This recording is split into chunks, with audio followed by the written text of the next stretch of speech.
Today I wanted to talk about two very interesting analyses from the Jupiter trial. The Jupiter trial is a large primary prevention trial in individuals who have a low LDL cholesterol, less than 130 milligrams per deciliter, and a high C-reactive protein, which is a measure of chronic inflammation. But these are otherwise apparently healthy individuals who have no prior cardiovascular disease, no prior stroke, and no prior diabetes. And we looked in these two different analyses. The first analysis, we looked at HDL function. So HDL, high-density lipoprotein, is known to be the quote-unquote good cholesterol. But there's been a lot of controversy recently with a large number of studies showing that not all HDL cholesterol is protective of cardiovascular disease. So in the Jupiter trial, we wanted to evaluate other properties of HDL.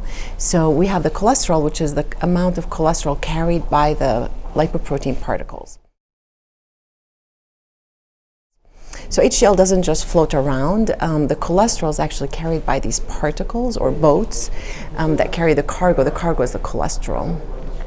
So one measure is actually the number of particles, the number of these boats in the bloodstream that are circulating. So that we call HDLP, or HDL particle number. The other measure is the functional measure, which is how well does the HDL particle extract the cholesterol from the tissues and bring it back to the liver so that it can be excreted in the bile and then in the feces. So we looked at these different measures: the cholesterol carried by these boats, the number of the boats, which is HDLP, and then the cholesterol efflux capacity, which is the ability to extract cholesterol from the tissues. That's more of a functional property. And we did that in this study in the Jupiter trial to see among these individuals who were followed for about an average of 2 years, but up to 5 years. And some of them got cardiovascular events, for example, heart attack or stroke or revascularization. And we wanted to see which of these parameters that all relate to HDL, which ones of them were the most strongly linked to the protective association with cardiovascular disease. What we found very interesting was all these parameters had protective association with cardiovascular disease, but the strongest association was actually for the number of particles, so the HDL, the number of the boats.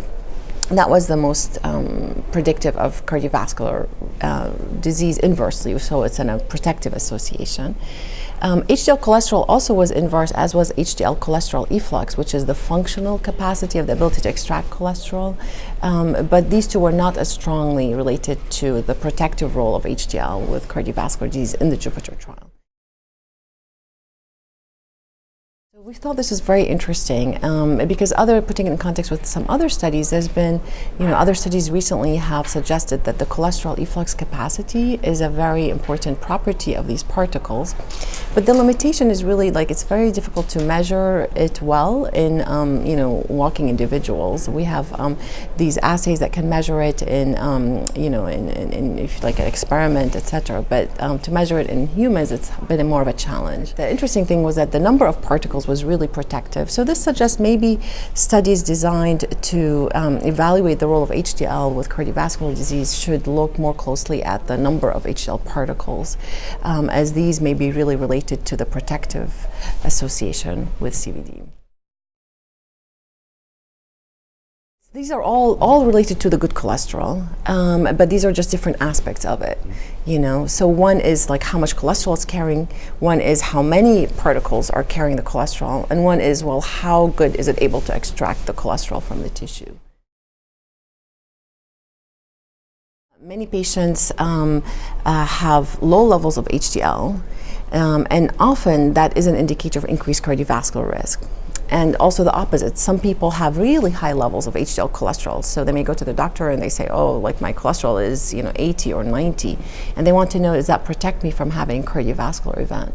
So what we showed here is that the property that's really most closely related to telling if you're really protected or not is the number of the HDL particles, more so than the cholesterol. So it could be that the cholesterol may be, average or not so high or not so low. But if you have a lot of number of particles, then that's more protective. That was really strongly protective.